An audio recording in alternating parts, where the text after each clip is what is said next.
Okay, so I have looked at two serverless services at this stage, and there's two more that I need to look at before I hand over to Frank. I'm not getting a whole lot of engagement from people on the labs, so I'm kind of interpreting that in a good way. People are working their way through them okay. Um, I will be, I hope to publish the specification for the first assignment later on this week. I'll put a message up on Slack whenever I do have it finalized so you can have a look at it, and then I'll talk about the specification in next week's lecture. Um, so we've looked at Lambda and we've looked at DynamoDB. I want to go back to the Lambda slides though. There are a couple of them that I skipped over last week. So I just want to go back to them. And they just give us a little bit of insight into some stuff that's going on behind the scenes in relation to the Lambda. So if I skip forward to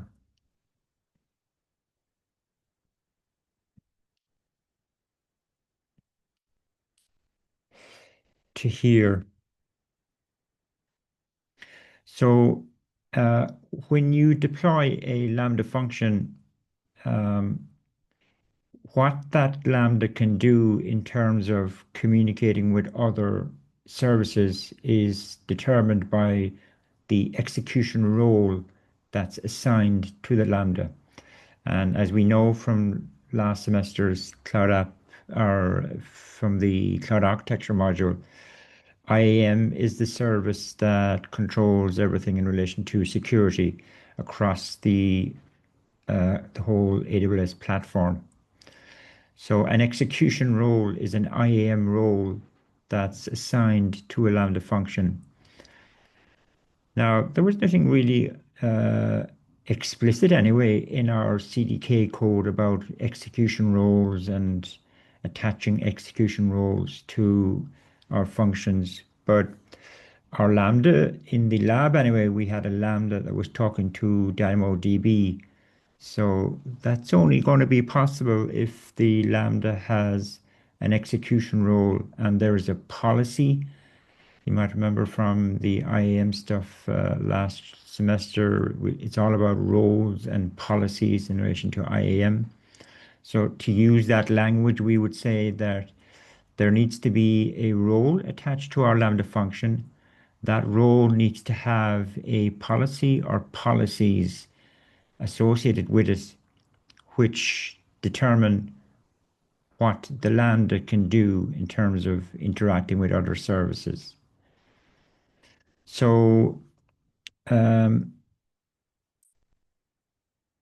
so in the world of Lambda, we say a Lambda function has to have an execution role associated with it. And the policies that are attached to that execution role, obviously you control them. There are some predefined policies, what are referred to as managed policies. Some of them I'm listing here. They're just kind of convenience policies that we can use out of the box. But we can kind of roll our own policies if we need to, that they may be specific to a particular Lambda that we're developing. I'm also saying down here it's kind of best practice that every Lambda should have its own execution role. Not considered good practice to share a role across a number of Lambdas. I guess the idea there is that if you happen to want to increase the permissions for one particular Lambda um, that's sharing an execution role, then by accident you're granting the same extension to the other Lambdas. So, and that could lead to a kind of a security vulnerability. So one-to-one is kind of recommended. You don't have to abide by it, but it's recommended. Now, um, where all this plays out in our CDK world is, so what we're looking at here is essentially it's kind of the lab that you've been working on. over the last week or two. And you might remember, so if we look at the CDK stack code, there's a couple of lambdas here, but I'll just focus in on one of them. So if we take this lambda here, this lambda is going to be interacting with the movies table, right? So it's get movies by ID. So that's all fine. And further on in my CDK stack code, I have this statement here, which, as we know, is giving my get movies by ID lambda permission to read and write. Or is it read and write? Read only. It's giving it read only access to the movies table, right? Now, that single line of code, though, what that generated behind the scenes in terms of CloudFormation templates and all that stuff, if we switch over, so I've already deployed this stack. So if we switch over to our management console, and if we go into the Lambdas service section,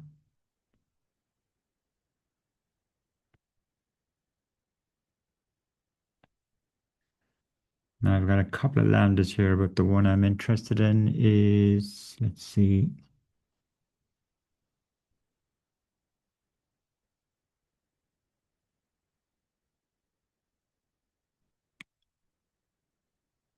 which one is it? This, yeah, it's this one here. This is the Lambda. And if we go into the configuration section, and then the permissions section, so here's our execution role section, and an execution role has been created. Now, the CDK framework, together with CloudFormation, resulted in the creation of this execution role for us. We didn't have to do it explicitly in our CDK code. And if we go into that execution role, then we can see there are two policies attached to it. Now, the first one is a default policy that's attached to any execution role that's associated with a Lambda function. And what that policy enables is it enables the Lambda function to talk to CloudWatch logs. So that's kind of a default that any Lambda can do. Now, the second policy, though, the second policy was actually generated dynamically when I deployed my CDK stack. And this policy was generated as a result of that statement that I've highlighted in my stack. Because if we look at the detail, if we drill down into the policy,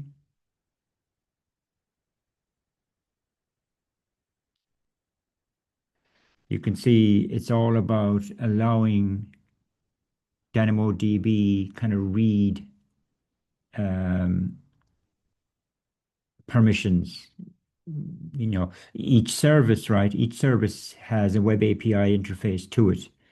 And essentially what we're specifying here is the endpoints of the web API interface for DynamoDB.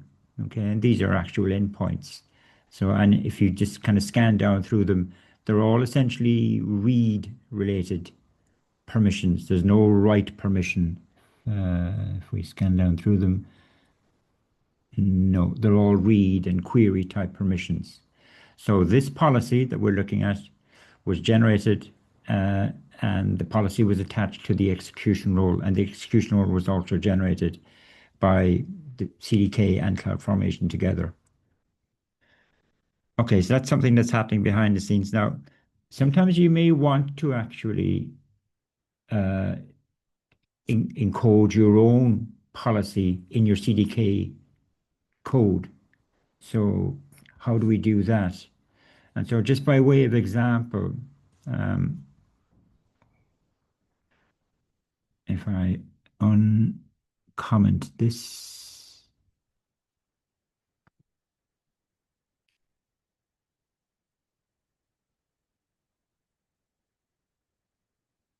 Now, if we go back again and look at that policy, in a sense, it's kind of overdoing it. It's giving the Lambda function more permissions than I actually need.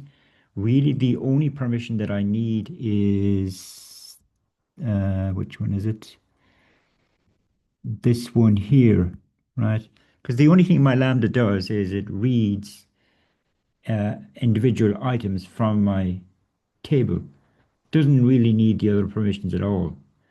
So what I could do maybe is I could write my own policy in my CDK code, which just grants that permission to my Lambda. And that's what I've done here, right? So again, this is a reference to my Lambda function. So there's an add role method that you can invoke. And, the rest of it is almost self-explanatory. I'm creating a new, what am I doing? I'm creating a new IAM policy, etc., etc. I don't have to explain the detail of an IAM policy. You're familiar with this from the cloud architecture module. And what I actually did was jumping around now, like, but what I actually did was I copied this entire code here and I pasted it in here. Okay, maybe one or two slight edits to make sure it's proper kind of TypeScript.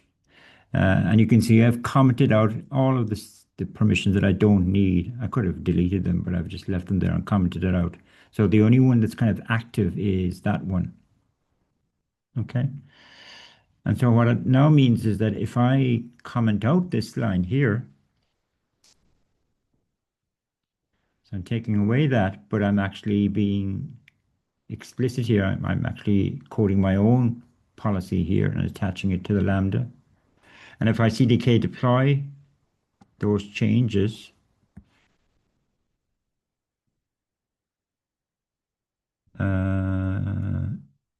yeah, I can CDK deploy that.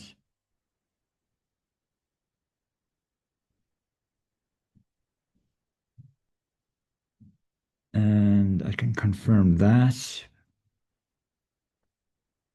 And if I go back to here now and I just exit out of that,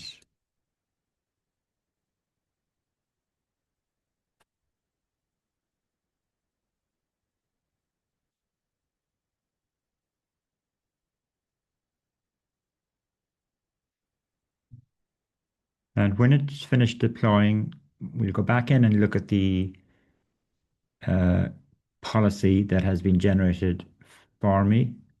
And that policy now will have fewer permissions, but it's still be sufficient to allow my Lambda to do what I want it to do. Okay, so it's finished the deployment.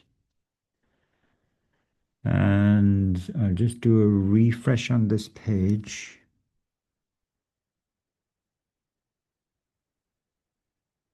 And I'll go into, this is the policy.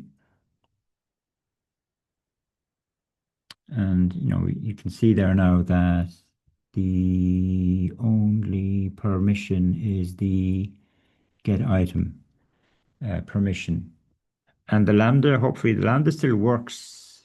So now this Lambda has a URL and I've taken that URL and I've copied it into a Postman collection.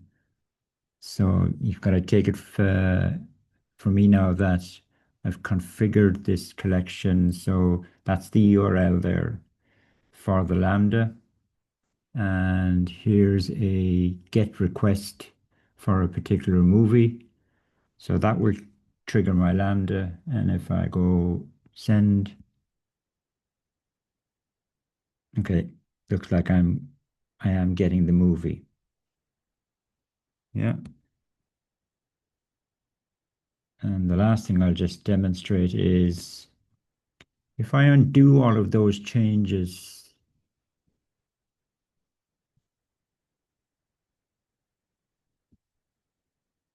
so I'm going to undo that. And let's supposing I take this out. So now when I deploy, So essentially now you see I'm not giving my Lambda any permission, any extra permissions over and above being able to talk to CloudWatch logs because I've removed this statement and I've removed this statement as well. So let's see what happens now when I try and trigger the Lambda from Postman.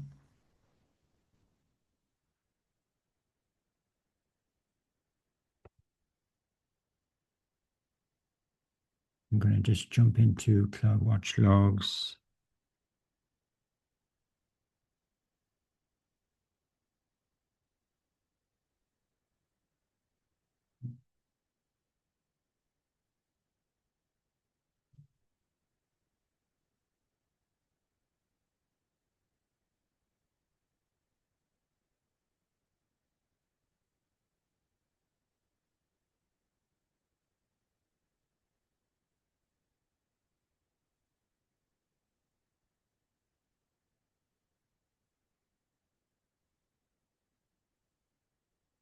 Should be a log stream there, but there isn't, or a log group, but let's just ignore that for the moment. Okay, so it has deployed again, but now when I try and trigger the Lambda,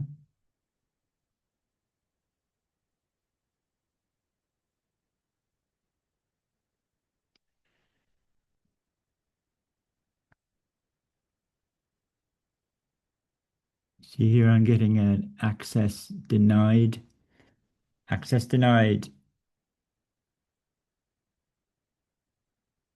Um, Access denied exception. That's a kind of classic error that you get with a Lambda function when it's trying to access some other service. And if we looked at the detail, we would probably pick out that it's DynamoDB, but it doesn't have the necessary permissions to access that other service. Okay, so that's a very common kind of error that people would get when they're developing Lambdas initially. So this exception was thrown by the Lambda service on behalf of the Lambda function when it was trying to do the read from DynamoDB. Now, I was hoping to be able to see that. I'm not sure why I'm not getting a log group. Oh, that's why I'm in the wrong region.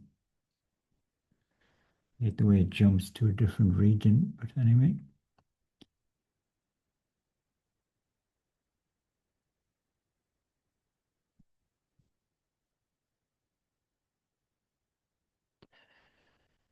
And here's the log group. Just to refresh. So there's only one log stream, so that means it actually used, just by the way, there's only one log stream, even though I've triggered the Lambda, was it 3 times I've triggered it? But because there's only one log stream, that's telling me that it's used the same micro VM. It didn't bother throwing the micro VM away and then recreating it. That's just by the way. But if we scroll down through this log stream to the last execution, which would be this one here, I guess. And if I expand this one, there you see, okay, there's the access denied exception. So that was thrown by my Lambda, and that was then returned back by the Lambda service back to the client. The client in this case was Postman, to deal with it essentially, because it's a synchronous integration model that we're working with here. Okay, so that's execution role.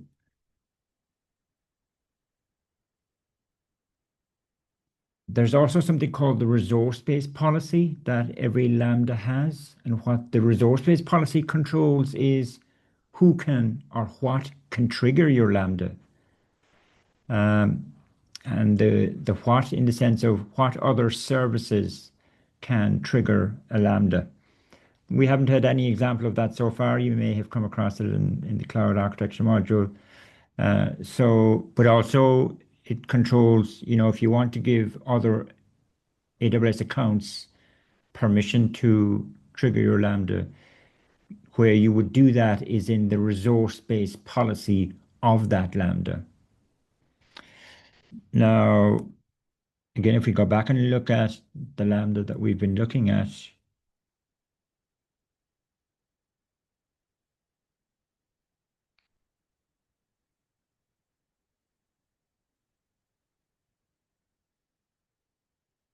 and this particular Lambda function, we generated a URL for it. And the thing is that in order to be able to use that URL, the resource-based policy of the Lambda has to allow it to be used. Okay, so it's an example of where resource-based policy applies. And now again, if I dig out the Lambda, which again is this one, and in the permission section again,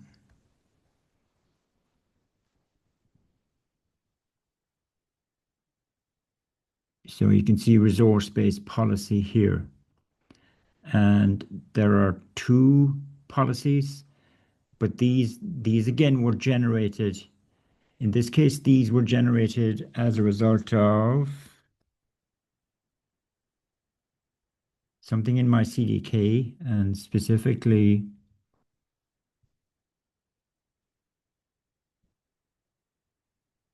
let's see.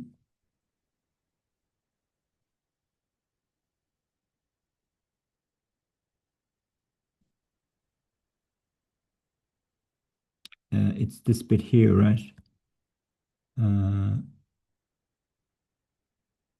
Yeah, you see, because I'm generating a URL for my Lambda, then I can just tell you, I mean, it wouldn't have been obvious, but I can tell you that behind the scenes, by virtue of generating a URL from my Lambda, the CDK framework together with CloudFormation generated those resource-based policies which enable that URL to be used.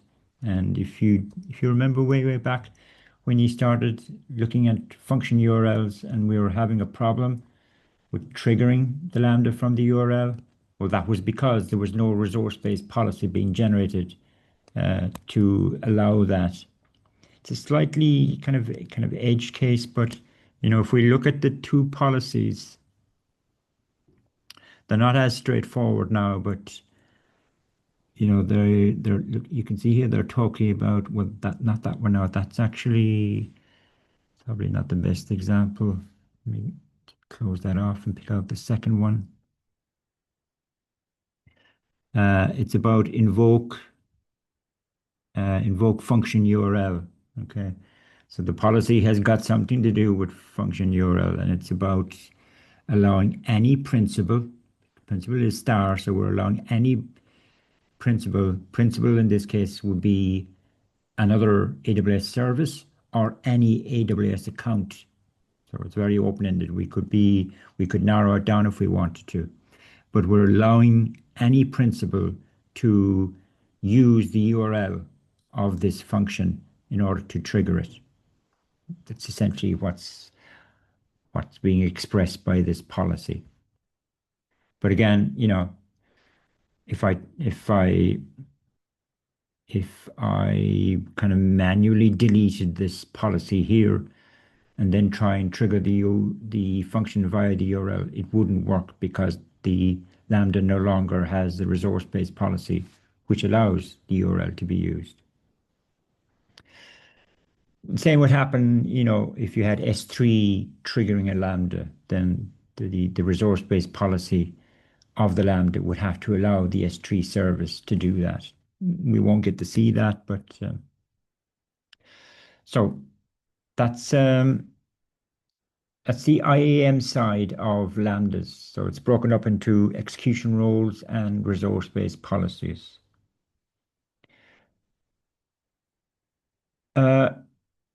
One thing I would have mentioned about the Lambda service when I introduced it at the beginning was that the Lambda service takes care of scaling and load balancing for us. We don't have to do anything to, within reason anyway, we don't have to do anything additional to achieve that. So what I'm demonstrating in this image here is, um, so we've got this lambda and there's some event source that can trigger it. Now, if two concurrent instances of that event happen, then how does the Lambda service actually deal with those two concurrent events? Well, what it does not do is it does not kind of put the two events into a queue and then pass them one by one to a single instance of your Lambda function. Instead, what it does is it actually spins up two micro VMs, loads your Lambda into each of the micro VMs, and then passes one event to one micro VM and the other event to the second micro VM. In other words, it kind of processes them in parallel. And if you scale that up even further, if you've got a large number of concurrent instances of the event that's triggering a particular Lambda, if you've got a large number of concurrent instances of them, then essentially the Lambda service will keep scaling up micro VMs with the same Lambda function running inside them to deal with the increase in concurrency of the events. So it takes care and it load balances the events across this suite of micro VMs, and these are all running the same Lambda function. So, it handles scalability and load balancing out of the box for us. Now, there are limits though, because one of the limits is that any AWS account cannot have more than 1,000 micro VMs running on its behalf. Whether those micro VMs are running the same Lambda function or different Lambda functions, the Lambda service doesn't distinguish in one sense between those. So the upper limit is 1,000. So that means, if there were 2,000 concurrent, or let's say 1,500 concurrent instances of this particular event, then once the Lambda service had spun up 1,000 micro VMs, it's not going to keep on going after that. What it will actually do is it will start returning what's called a throttling error. I'm talking about throttling here. Where do I see that? I talk about it down here. Maybe before we talk about throttling, there's something called the reserve concurrency. So maybe you don't really want the Lambda service to keep spinning up more and more micro VMs. Maybe you want to set a limit to it, which is obviously going to be lower than 1,000. And that limit is what's called the reserve concurrency. So you could set that to, let's say, 50. And then if you've got 100 concurrent events happening, then the Lambda service will not spin up more than 50 micro VMs to deal with that large number of events. It'll stop at 50. And for the other 50 in those 100 concurrent events, for the other 50, it will actually either return a throttling error back to the client, whoever the client is, or it will try and load balance them across the micro VMs. So maybe, when it spins up this micro VM, by the time that micro VM has completed processing the event, it could actually feed another event to it. So it'll do kind of a load balancing. So it's a mixture of load balancing and throttling. Throttling is when, look, all of the micro VMs that are currently spun up are all busy processing events. Some more events are occurring. So what does the Lambda service do? What it won't do is kind of buffer them and wait for these any one of these micro VMs to finish processing. Instead, what it does is it returns a throttling error back to the client. The throttling error is a standard HTTP error. I think the code is the HTTP status 429. So from a configuration point of view, this reserve concurrency is an important thing, or it may be an important thing for you to set on a Lambda function in your CDK code. And the reason is, if you've got a number of applications, number of serverless applications deployed in your AWS account, and let's say we have 3 applications here. One of them is a load balancer, which is integrated with a Lambda. We haven't seen that, but that's possible.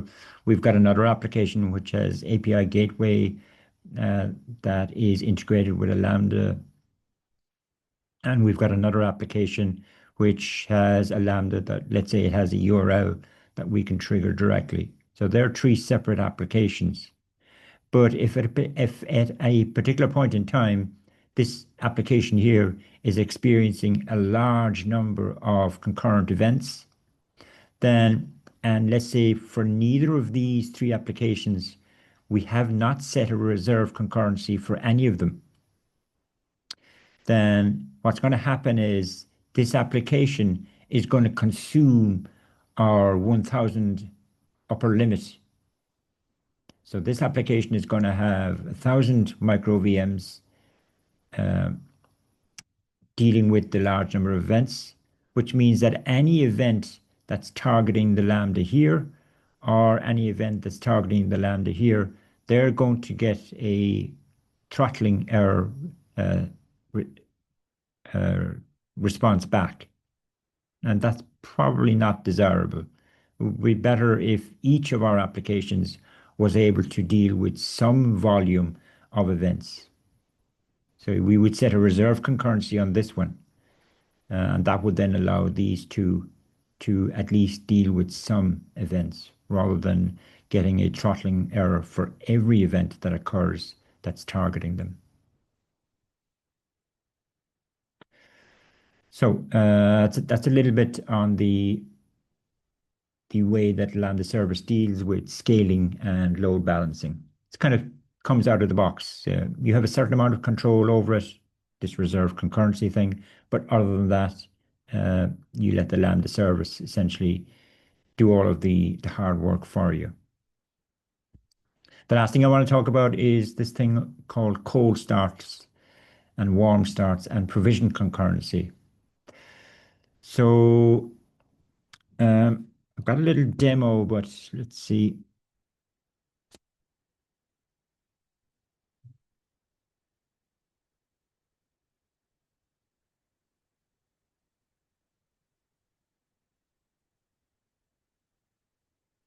Just need to set it up first.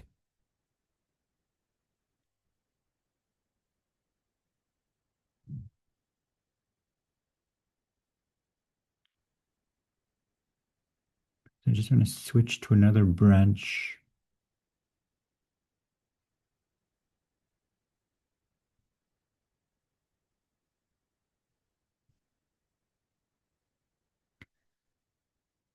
So what I've got here is I've just got 2 simple lambdas. Yeah, they don't do anything interesting. One is called invoked and the other is called invoker. And the invoker lambda, it triggers the invoked lambda. Okay. So I just wanted some way of kind of simulating, generating a large number of concurrent events. Now, large in my case is just 10, but it's still sufficient to demonstrate what I want to demonstrate. So I want to be able to send 10 concurrent events to the invoked lambda. And I just want to show you what happens in terms of the kind of scaling that I talked about there. And the only way I could come up with, well, one way that I could come up with doing it would be, to trigger it from the command line, but I have to be typing quick enough to generate 10 concurrent events, which is probably not doable really. So the way I decided to simulate it is if I have a second lambda, this one here, and what this lambda is going to do is it's going to essentially in a loop, it's going to send an event to the invoked lambda. And because it's executing in a loop, then it will essentially simulate almost concurrent events. The detail of, I mean, we can look at the detail of it, but in terms of my stack,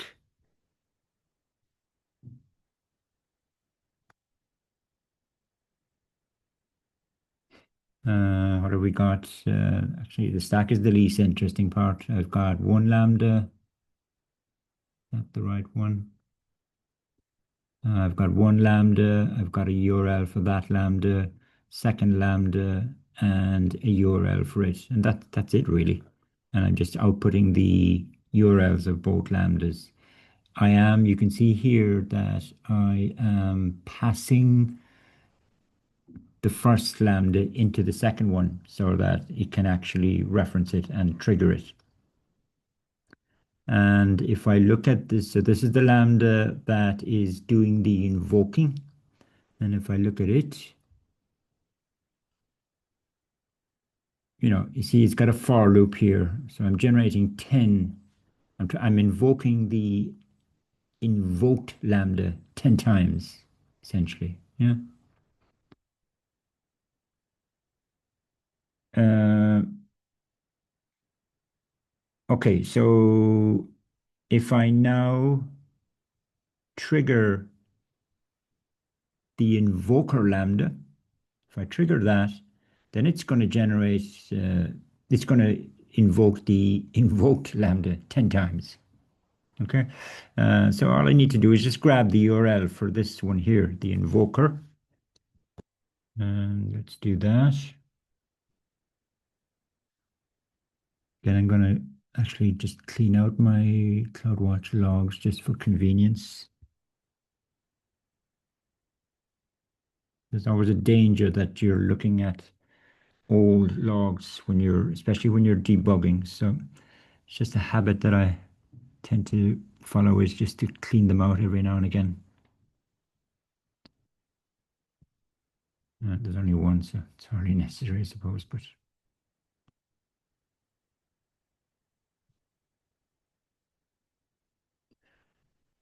and back to the Lambda service.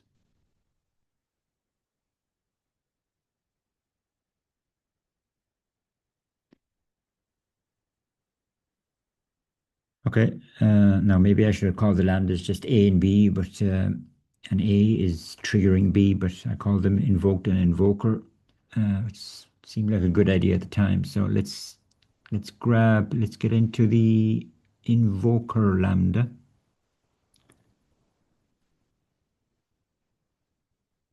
which is that guy. And we can actually get its URL from the configuration, I think. There we have function URLs.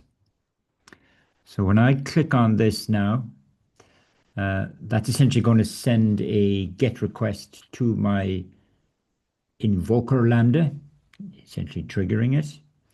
And then as we saw, it has a for loop, and it's going to try and trigger the invoked lambda 10 times. But of course, what's going to happen is the Lambda service is going to spin up a couple of micro VMs to deal with the increased volume of events that's targeting the invoked Lambda. In a way, you can't control how many micro VMs it spins up in parallel. Um, it's kind of arbitrary, really. But so let's just see what happens anyway. Okay, so that's fine. My invoked Lambda seemed to run okay. Now, sorry, my invoker lambda seemed to run okay. And if I go back to CloudWatch logs,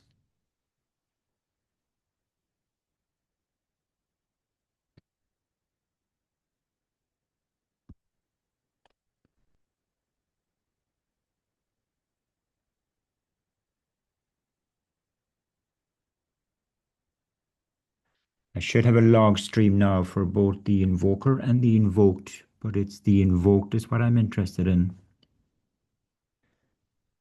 So here's the invoked. Well, if we look at the invoker first, that was only triggered once.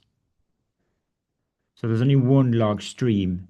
There's a log stream per micro VM. So I only triggered it once, so it would make sense that there's only one log stream because there would have only been one micro VM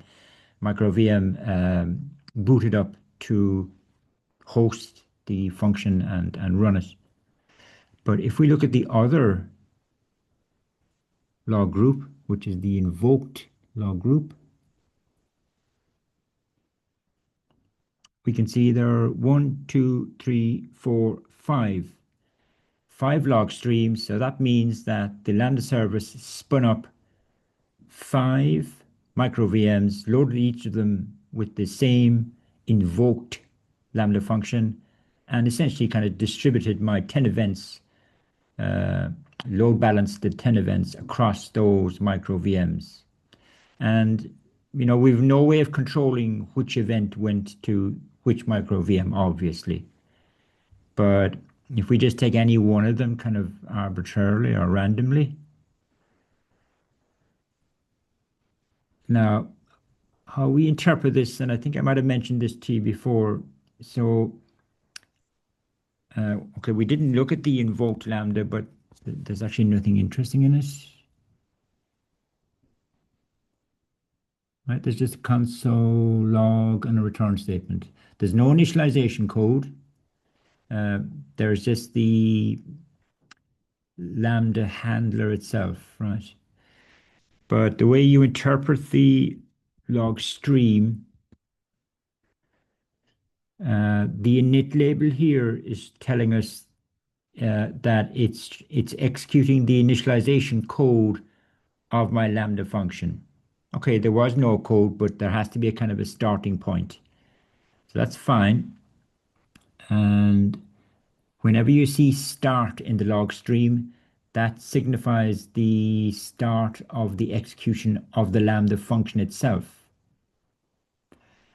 That's okay, and then it ends the execution of that particular event or processing of that event.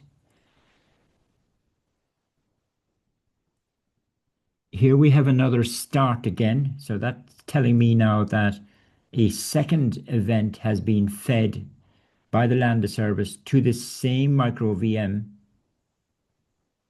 and it's processing that event. Note it did not execute the init part again.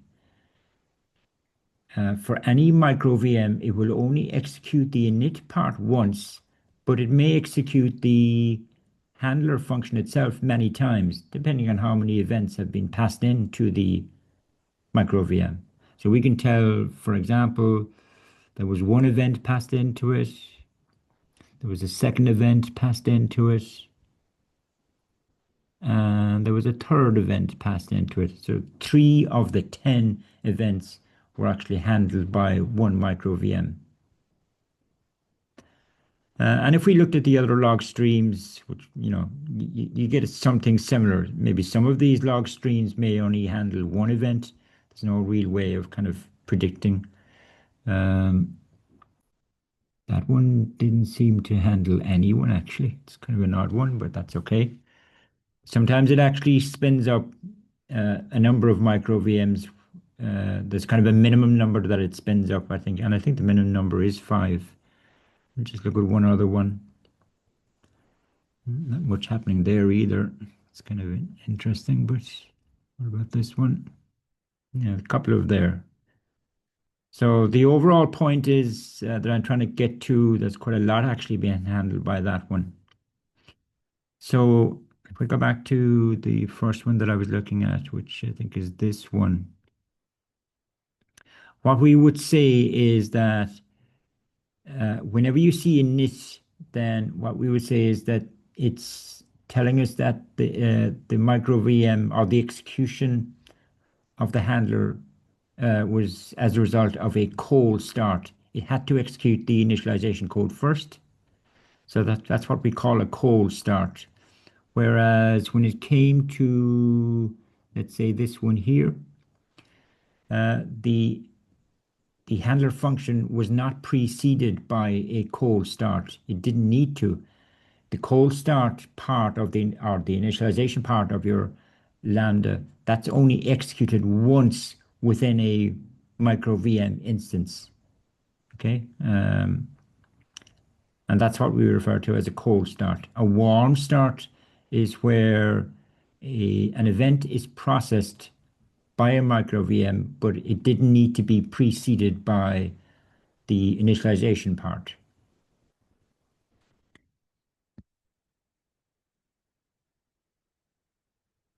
So in my slides, I'm distinguishing between a cold start and a warm start. Cold start means that the source event triggers a new micro VM, the initialization code runs, and then the actual handler itself runs.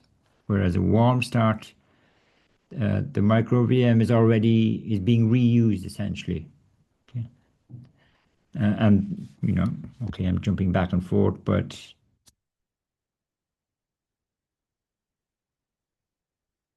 let's see. As I said, where we take, let's say, this one here, this this particular processing of an event is an example of a warm start processing.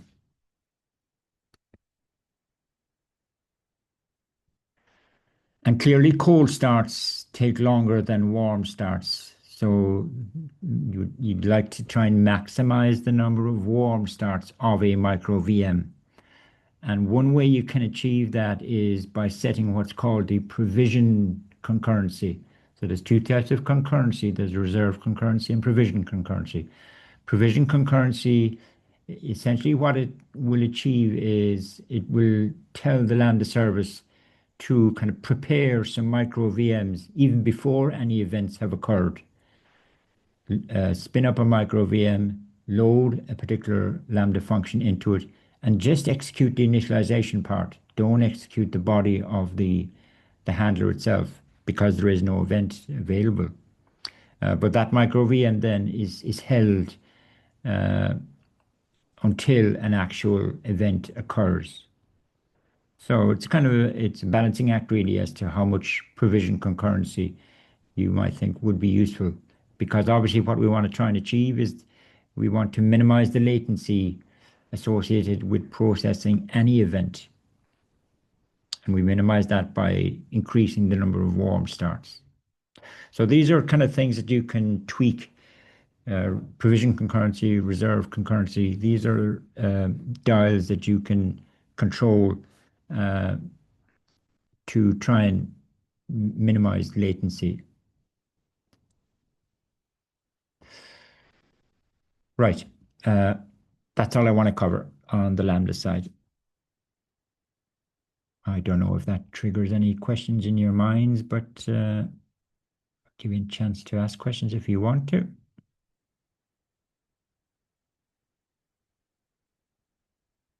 Now, while you're thinking, I'm going to go back to formation.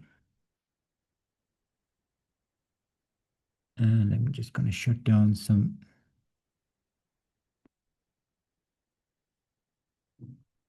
Let's kill off these stacks.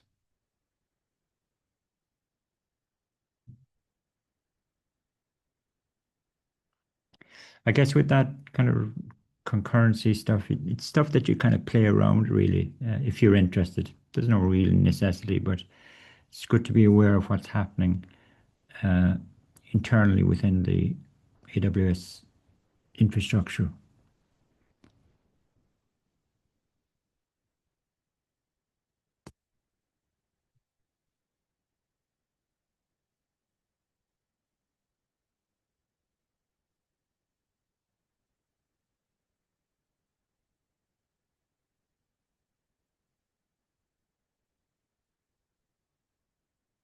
Just want to deploy another stack and then we'll continue on lecturing.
So I'm going to move into this set of slides next, and the lab for this week is this one here.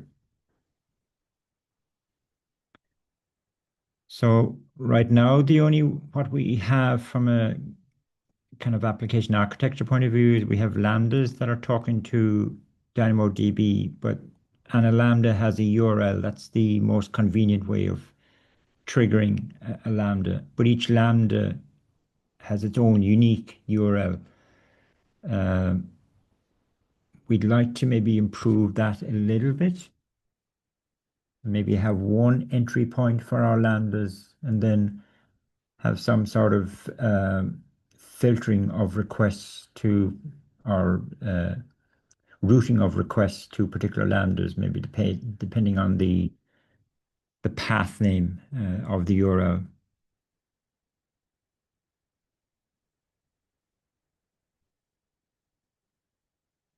So essentially what I'm saying is we'd like to actually be able to develop a web API and have it serverless, of course.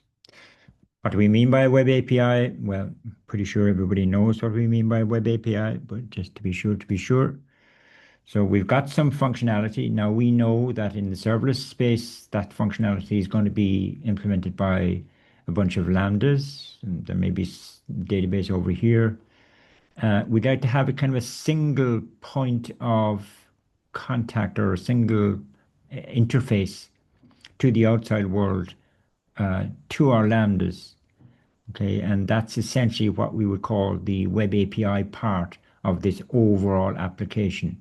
And we don't care what the nature of the client is. The web API interface will satisfy any type of client on the left. So the question is, how can we achieve this part of this design and do it in a kind of serverless style? And the answer in AWS world anyway is to use a service called API Gateway. So API Gateway will allow us to create either RESTful web APIs or kind of more standard HTTP APIs. We will look at the RESTful ones. HTTP, they're quite similar, but HTTP have less kind of features associated with them than a REST-based API. This is another way of kind of looking at where this API Gateway service fits in the overall kind of architecture of serverless applications. What this image is telling us is that the different components of a serverless application are there's the logic part. Now we know Lambda is the way of implementing logic or functionality. It's not the only one. We could have used Fargate as well, which is a container serverless service. There's state management. So we've only looked at DynamoDB, but there are other ones, S3 and RDS for a relational database. And then there are the communication kind of components part of your overall serverless application architecture. And one of the services that comes under that banner is API Gateway. S3 and SNS or some other ones, but again, we won't get a chance to look at those. So as I kind of already alluded to, this API Gateway service, again, it's a fully managed service. And again, we know that's a byword for serverless because there are servers that are actually hosting our gateway, but it's a fully managed service.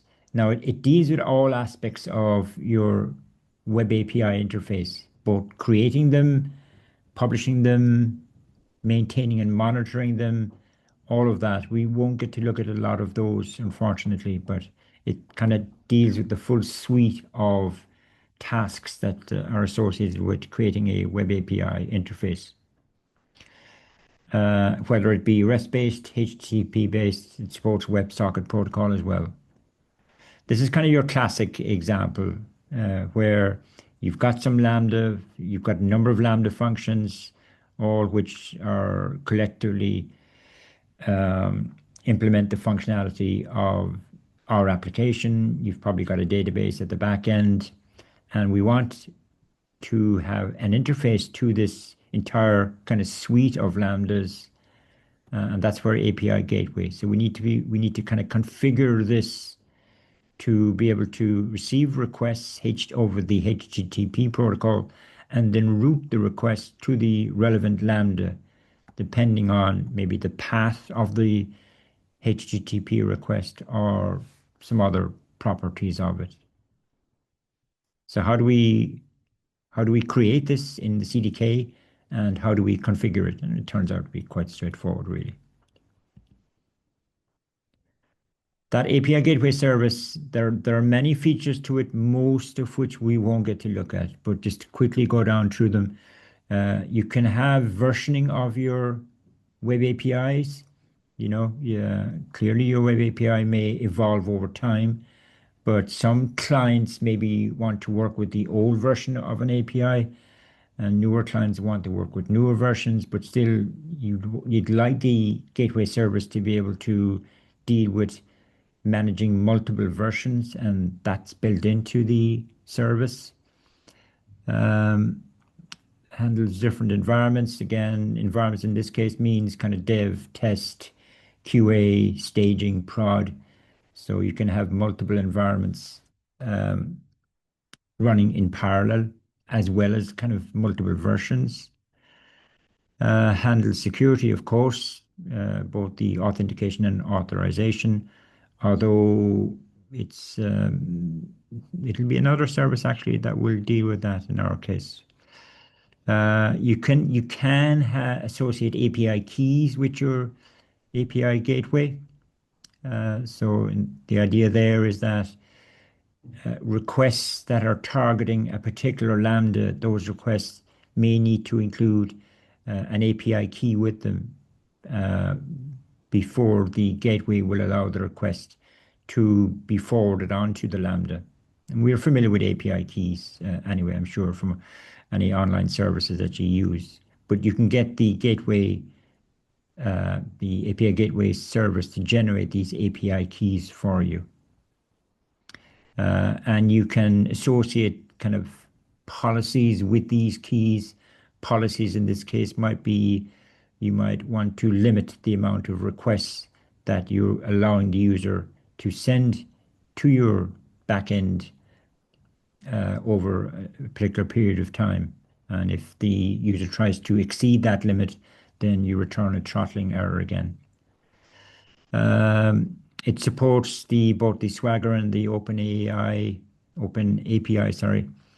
Swagger and Open API are web API specification standards, which you may have come across. What else? WebSockets, I mentioned that. Transformation, we'll talk about that in a minute. Generating SDKs, that's okay. It does caching as well, even though we won't get to look at it. And there are other aspects as well. So, it covers all of the typical kind of features that you might want to have associated with, from a configuration point of view, associated with a web API interface. Now, if I go back again, sorry, to here, okay, we would refer to this kind of as the backend. The backend does not have to be Lambda. The backend could be other types of components and other services.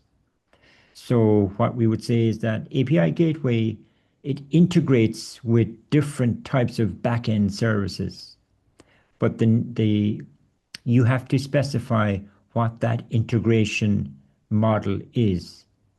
And there are I think it's four integration models that the API Gateway service supports. So we're talking about integration types here. This is what we're relating it to.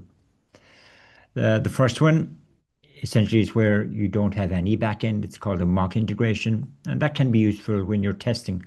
If you're kind of setting up your API gateway, but you actually haven't developed the backend functionality or yet, okay, but you still want to create your API gateway, your web API, and test that it's actually working to a degree. So you can you can specify that the integration, the back-end integration of your web API is based on the mock integration model. And essentially you kind of configure the mock to return standard responses back to API gateway, and the API gateway then would return those responses back to the client. So that's kind of a default one, and it's useful for testing, as I said. The second one, now unfortunately, when you look at the documentation, the names that are given to these integration types kind of vary. So I'm trying to cover all of the names. So sometimes the second one is called HTTP/AWS. In other places you'll see it referred to as the AWS services integration type. And the image is an example of that, right? So let's supposing the backend is actually an SQS queue. So the idea here now is that your client is sending a HTTP request to API Gateway. And what API Gateway needs to do is it needs to create a message and write that message to an SQS queue. Again, I'm kind of assuming people are familiar with SQS from the Cloud Architecture module. So for that, so that type of integration is referred to as the AWS services or HTTP/AWS. I guess the idea here is that you're going from the HTTP protocol to an internal AWS protocol. And so the transformation from HTTP world to the internal AWS world, that transformation, you have to essentially kind of describe how the transformation is going to happen, and also the transformation in the reverse direction. And you describe the transformation using what are called mapping templates. They're quite difficult to write, actually. I think you can write them in YAML or JSON. But so that means that when you are creating this type of integration, you have to code up these mapping templates and kind of attach them to your API gateway. And that allows API Gateway then to work out how it transform requests into structures that it can pass to the backend service. The backend service in this illustration example being SQS, but it could be other types of services as well. Now, fortunately, we won't have to play around with these mapping templates because, as I said, they're not that easy to work with. So that's the second integration model. The third one is the one that we're interested in, and it's either referred to as AWS proxy or Lambda proxy. And that's where the backend is a Lambda function. So we're going from HTTP protocol. Again, we're going into an internal AWS protocol, but fortunately anyway, the transformation in this case is standard. What actually happens is in your HTTP, we know from the HTTP protocol, there will be headers and there'll be a payload in your HTTP request. Well, all of those are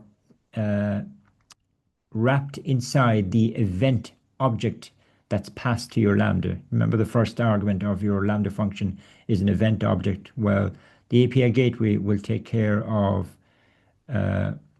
wrapping all of the different parts of your HTTP request into the event object and then passing that to your Lambda function, although it really passes it to the Lambda service because the Lambda service is managing our Lambda function. So from an integration type point of view, this is referred to as Lambda proxy. But there's no mapping templates required because it's kind of, as I said, it's built into the gateway service itself. HTTP requests. Yeah, the query string as well as part of your HTTP. The query string will be packed into the event object and any parameters, as we'll see in a few moments, actually. The fourth one, again, I'm just documenting these for completeness, but we won't see them. The fourth one is called HTTP proxy. I think that is exclusively for the case where you've got a load balancer as your backend. And a load balancer understands HTTP. So you're really going from HTTP to HTTP.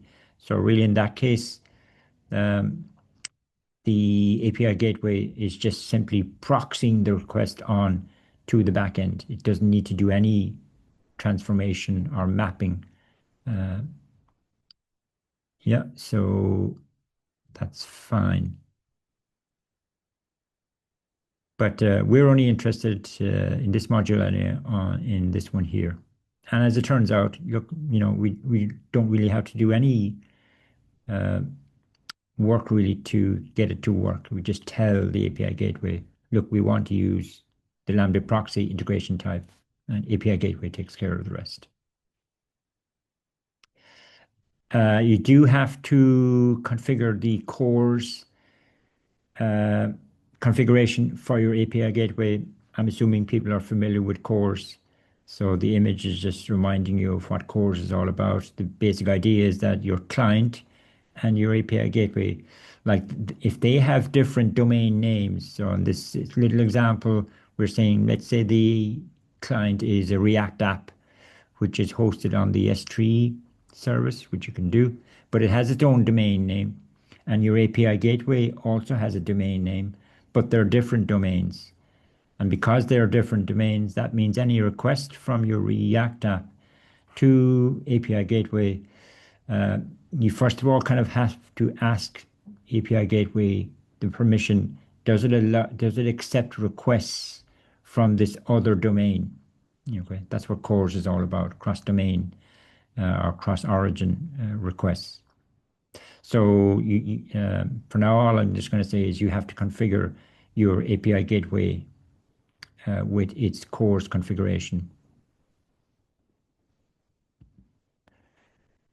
So a simple kind of hello world demo. Just check how we're doing on time. Okay. Let's supposing we've got this simple web API interface that we want to set up for ourselves. So it has for managing to-dos Maria, even though we're not actually going to we're not going to bother with having a database, or we're just going to have a simple Lambda. All we're really interested in is this part here.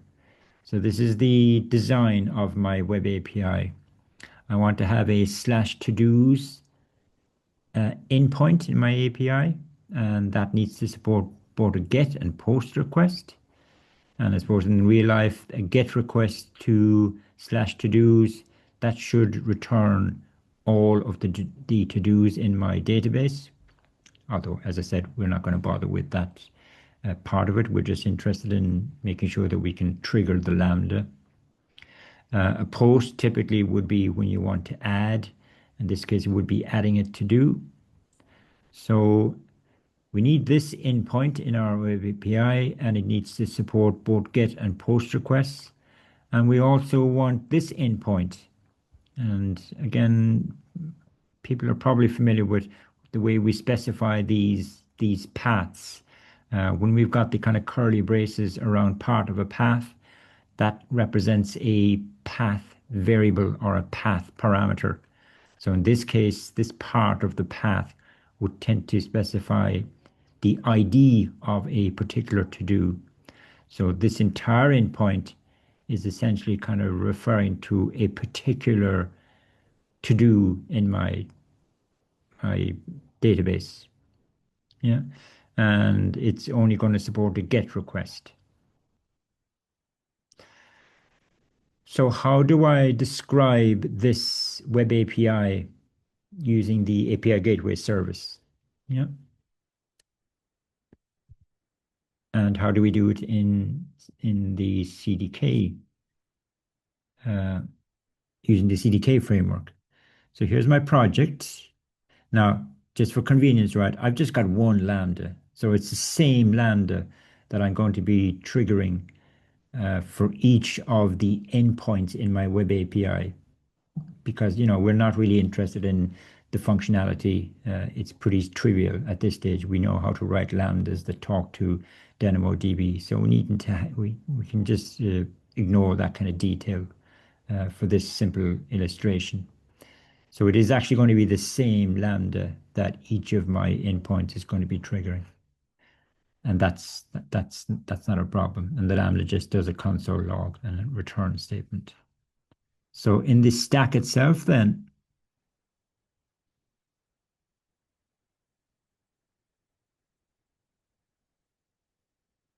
okay, there's our Lambda, which as I said, we're not really interested in.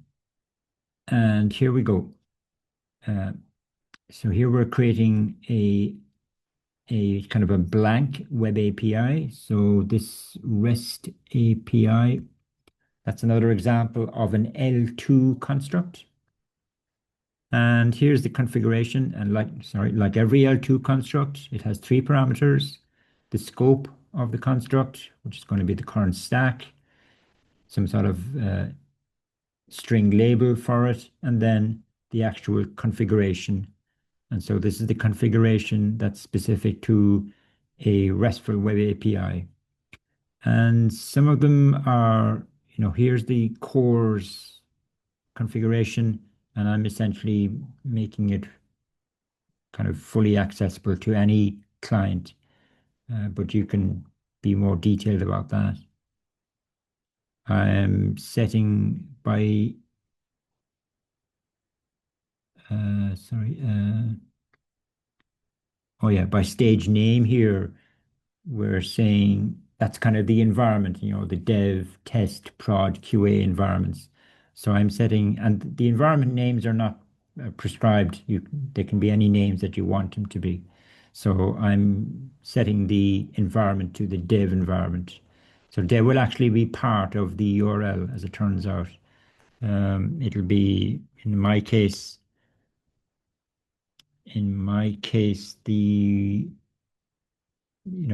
this part here will be preceded by /dev /todos /dev /todos /todo ID. So that's where the environment setting can influence the actual full path name of your web API. Just allows you to easily distinguish between the different environments, versions of the web API that you might have deployed. And other than that, description is just optional. A lot of these things are optional. The cores isn't optional. You have to be specific about the cores configuration. So that has just created a kind of a blank. Sorry, now I just pull this down. That's created a blank web API. What we now need to do is add the different endpoints. Unfortunately, Web API doesn't call them endpoints, it calls them resources. So we're adding resources or adding endpoints to our Web API. And the first one we're adding is the static to-dos. Okay, so it looks like this piece of code, this here is creating this endpoint here. And we're attaching it to the root of the API. And you can have more than one resources or endpoints that are attached to the root. Doesn't have to be one. Okay, so that just adds the to-dos endpoint, or it adds the to-dos path part of the endpoint. We then need to specify what methods does that endpoint support, and that's what the add method is achieving. So we're adding the post method, and here's where we specify the integration. So this Lambda integration again is just a convenience. I'm not sure if you'd call it an L2 construct really. It's just a class name really in programming terms. It's a convenience class for setting up our, in this case, a Lambda integration. Specifying our Lambda function and proxying through is just a setting that we have to set. Similarly, we're adding the get method and We're adding it to the endpoint. We're adding it to the endpoint that we've created up here, our resource stroke endpoint. So that entire, and again, Lambda integration. Now I know I've said it a number of times, but usually the Lambda integration would reference different Lambda functions. I'm channeling both endpoints to the same Lambda function here, again, just for convenience. So that entire piece of code that I've highlighted, that has set up all of this for me. And I just need to do something similar for this one here.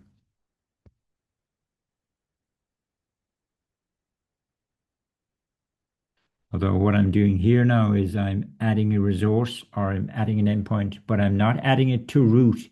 I'm actually adding it to the other resource. I'm adding one resource to another resource.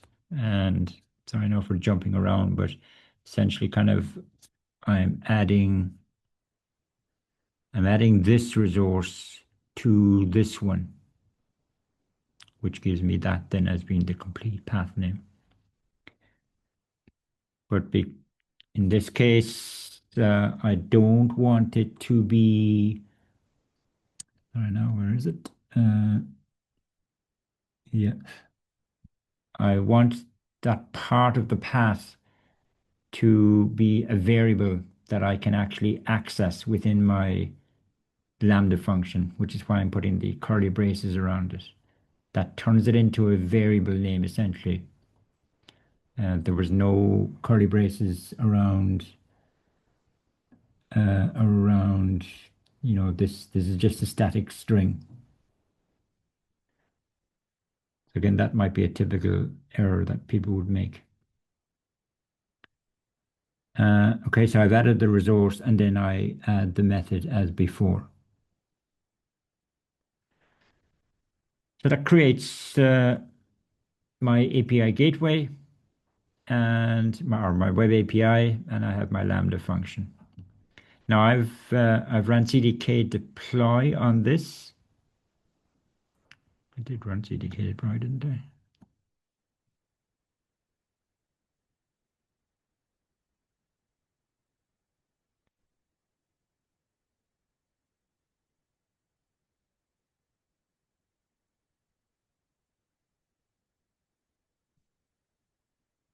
Yep. And if I go back, here's the actual full domain name for my web API.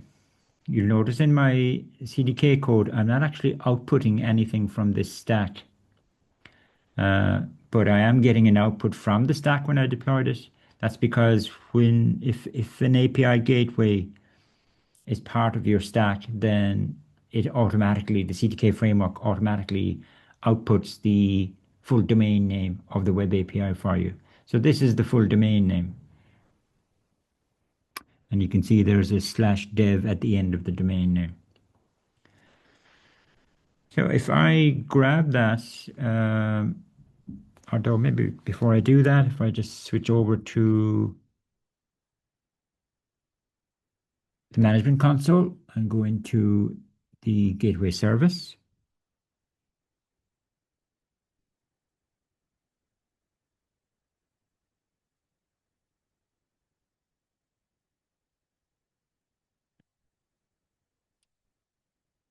And if we look at our APIs, here's our API. And where did it get that name from? Demo API. I'm guessing, let's see, to be sure.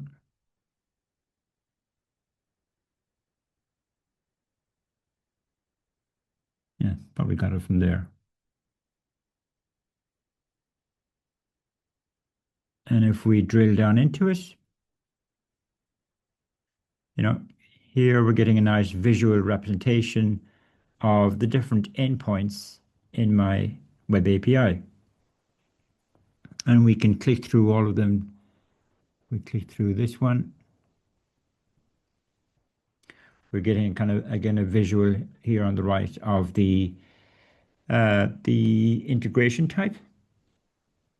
behind this endpoint, and you can see it's a Lambda integration, or at least that's what this imagery is telling us. It's a Lambda integration backend to this particular endpoint. And again, on the left here, if you select, let's see, resources, I think. No, sorry, stages. I have only one stage, which is the dev one. And again, if I click through that, you get some information on it. I think you'll get the actual URL somewhere here that was outputted on the terminal anyway for me. Okay, so if I grab the URL,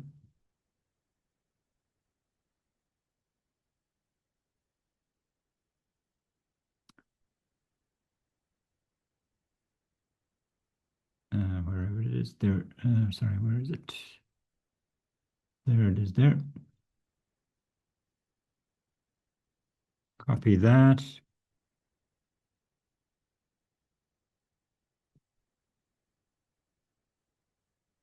Go into Postman. So I have a collection here conveniently, and I have a variable called that. So if I just change that.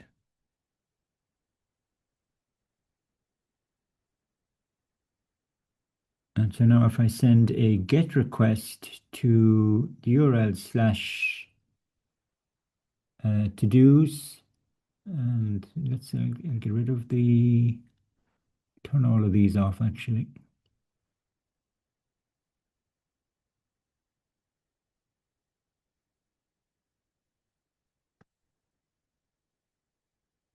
Well, I leave the to-do ID there, Maria. And if I send a GET request, then hopefully this is coming from the actual Lambda. And what's it saying? Success, that's all. That should be, if I look at the Lambda, then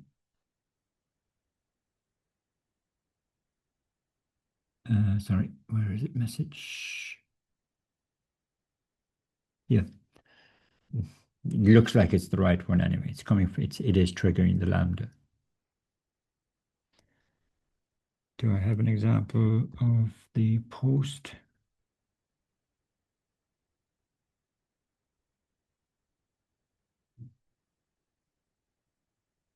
Oh yeah.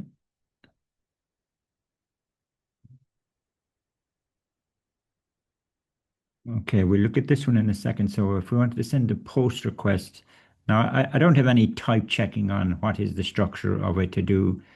We can do that some other time, but for now, what we would like to see is when we send a post request with an actual payload, how is that payload made available to our Lambda function? And the answer is it will be in the event object itself. I suppose I could trigger it actually. Let's just send that post request.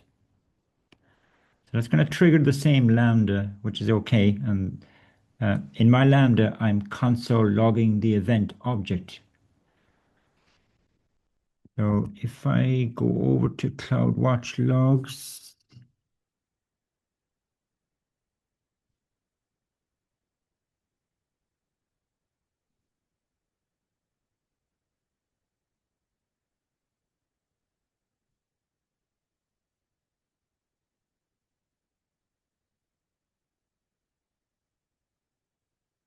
and you can tell there from the log group name that this is the log group for my Lambda function. And there's one log stream. Now we triggered the Lambda twice, so there's only one log stream. So more than likely it was the same micro VM just that was used. If there was a bigger delay between the two requests, then we would probably we would probably have two log streams, one for the get request processing and the second one for the post. But because they're in fairly quick succession, see what the Lambda service does is it holds on to a micro VM just in case there's another kind of follow-up event, and that was the case in this demonstration. So if I, again, we can, in terms of our cold start, warm start, this is the cold start. So that was the processing of the GET request. And then the second one, this was the processing of the POST request. So if I expand this one here now, this part of the stream, this is the console log statement. Let me just jump back again.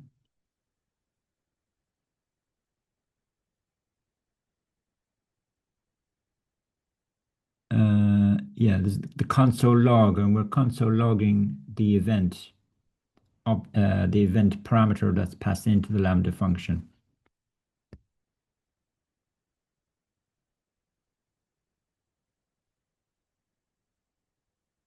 So I've expanded that, and here is the full event object. And if we look at, let's see, I should find the body somewhere.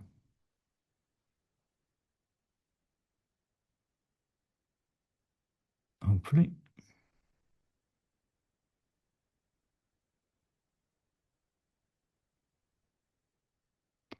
There you can see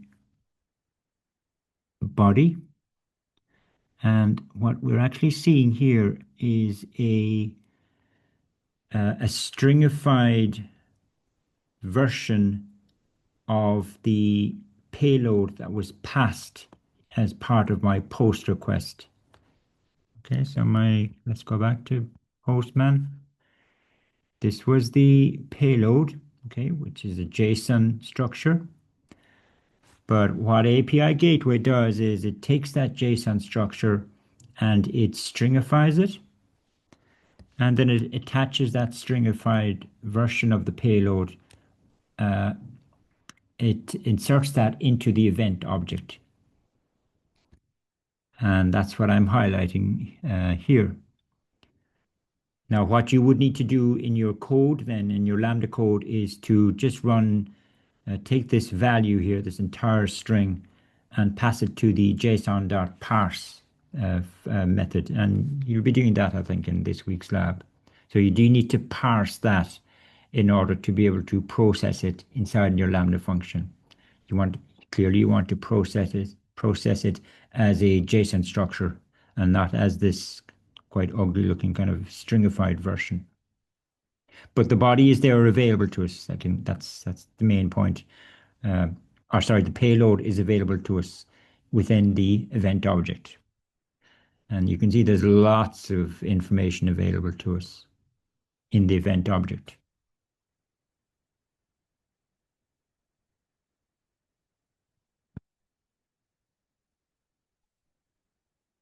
Okay, so we've seen how to create a web API and how to connect it to a Lambda backend.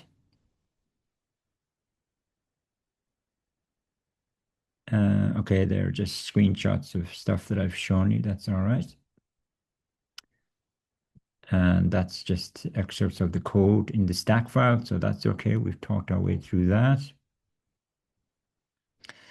What I'm saying here is that for the AWS proxy or the Lambda proxy integration, I'm saying that the HTTP query string, if there is a query string, the HTTP query string is going to be available to your Lambda function within the event object again. And so to demonstrate that, let's do it live, I guess. So if we go back to the GET request,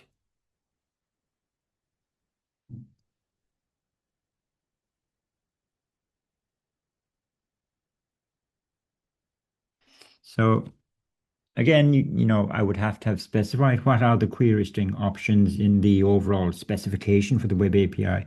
But let's supposing there are these two query string options available to us for the GET request to the slash movies slash movie ID. Yeah. So there's a contains query string, and you would set it to a string value, and there's a completed query string option which you would set to false or true. And so how can we get at these query string values within our Lambda function? And as we know now, the answer is it's going to be inside in the event object. But let me just kind of prove that to you. So if I send this GET request and go back to CloudWatch logs,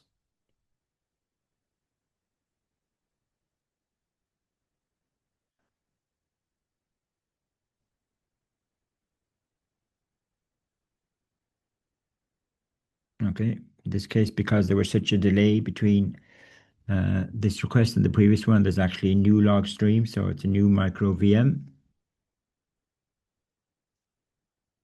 And again, just keep an eye on the time stamps on them, so it is this one.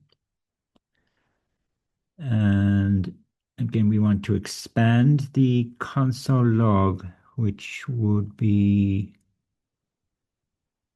this one here.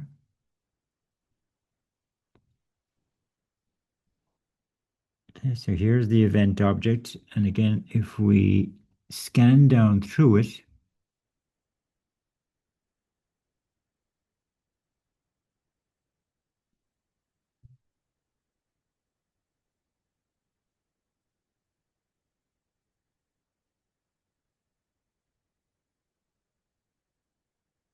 let's see. There we go. So here it is. Okay, so we can now extract that within our Lambda function by just indexing down into the event object to get at the actual values and presumably use them as part of the processing of that request. So any query string parameters in a HTTP request can be accessed uh, within our Lambda function. Second type of parameter that might be passed or that might be included in a HTTP request is what's called a path parameter. The only example of that in our case was the to-do ID path parameter. If I go back a couple of slides, this is what we mean by a path parameter. So we're told in the slides that the path parameter is also going to be available within our event object. And I can actually prove that so we sent the GET request to slash to do slash 1234. So 1234 is the to do ID, and it's a path parameter. And again, if we poke around inside in the event object, we should find it somewhere. There it is there. So path parameter is a property of our event object, and the value of that property is going to be a nested object, and the nested object is going to have a key value pair for every path parameter because there may be more than one. The name of the path parameter, to do ID, that is taken from, go back to our stack.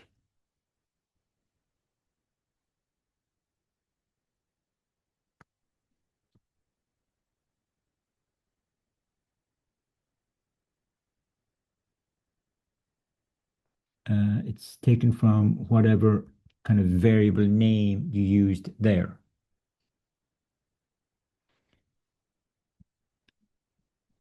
And so, that's about as much as we need to know really in order to be able to uh, create web API interfaces. Is there anything else in the slides? There is something about request validation. You can do actual validation of query string and path parameters at the kind of API gateway level. I'm not going to talk about that now, but we'll talk. It's something that we will be interested in, all right, for the assignment as it turns out. So I'll park this section for now. And if we just jump back to the actual website, module website. So this lab now, you can pretty much complete at this stage. You have all of the information that you need. But what the lab is doing is it's going back to our kind of movies example. So we're going to have our database with our movies and maybe the movie cast as well. And the functionality of the lambdas is similar to the functionality that you would have worked your way through in the previous lab. But now we're sticking an API gateway or web API interface in front of our lambdas. In last week's lab, each of these lambdas had their own unique URL, but those URLs weren't kind of linked in any way. Whereas by sticking an API gateway in front of them, we're now kind of making these two lambdas part of the same, or kind of relating them to one another. Okay, where are we? 1756. I'll just start the next section, which is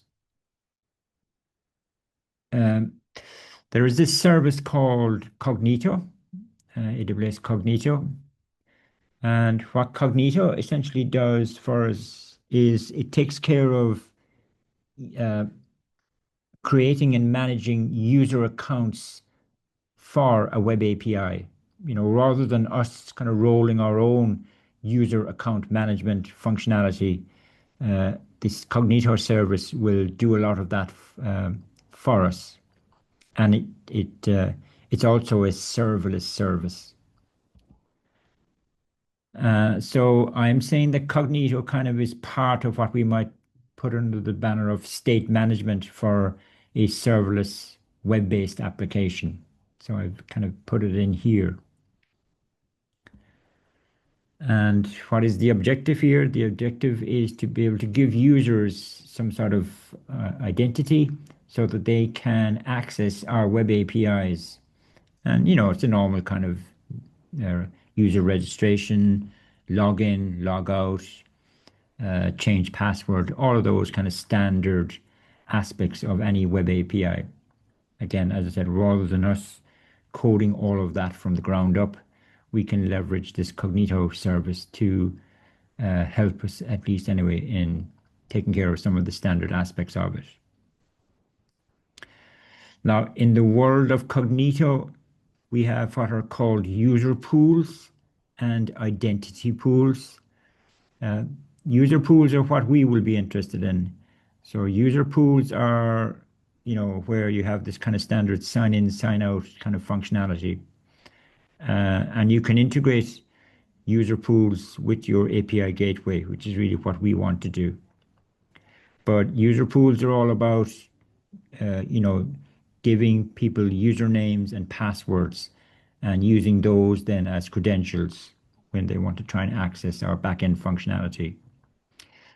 Identity pools are where you actually want to give users IAM permissions. So, if you want to give users the ability to upload images or files to an S3 bucket, for example, then what you would need to do is create an identity pool and add your users to the identity pool and then associate IAM policies with the users in your identity pool. The policies would allow them to, for example, do uploads to particular S3 buckets. And you can have a mixture of user pools and identity pools. Now, we're going to focus on just the user pool side of Cognito. You can also, am I saying it there? Yeah, you can integrate Cognito um, with where do I say it? Do I say it somewhere? I thought I mentioned it. You can kind of link them into your kind of Google identities and all that kind of stuff if you want to. I thought that was mentioned on this slide, but it doesn't seem to be. The difference between Cognito and IAM, because sometimes people get a little bit confused as like IAM is all about creating user accounts and giving permissions to user accounts, and Cognito is also about creating user accounts and giving them certain permissions. I, um, the difference seems to be that if you've got a large number of users, like in the hundreds, then Cognito is the way to go. Whether it's Cognito user pools or identity pools, you should usually use the Cognito service because it's designed really for dealing with high volumes of users. Whereas if you've got a small number of users that you're catering for, then maybe going the IAM route is probably more suitable.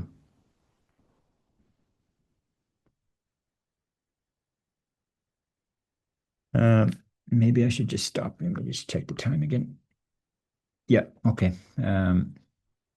What I will need to do now next week is I'll need to complete this section and also maybe just discuss the assignment with you.